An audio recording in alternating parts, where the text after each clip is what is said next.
પ્રધાનમંત્રી સડક યોજનાના રસ્તા પર ગાંડા બાવળનું રાજ.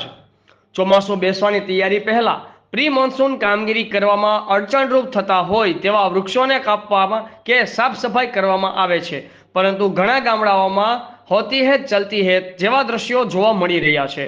તંત્રના નિમેલા અધિકારીઓ ફરજ પ્રત્યે બેદરકાર જોવા મળી રહ્યા છે. તેમની બેદરકારીના લીધે જનતાને ભારે હાલાકી ભોગવવાનો વારો આવે છે.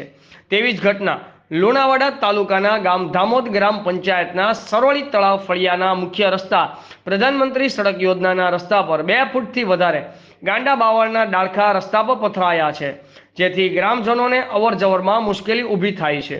પરંતુ તંત્રને આંખે પાટા બાંધેલ હોય તેવું જણાઈ આવે છે કે પછી કોઈ ઘટના ઘટે તેની રાહ જોતા હોય તેવું દેખાઈ રહ્યું છે. રિપોર્ટર શૈલેષભાઈ ઠાકોર, આઝાદ મીડિયા લાઈવ, લુણાવાડા.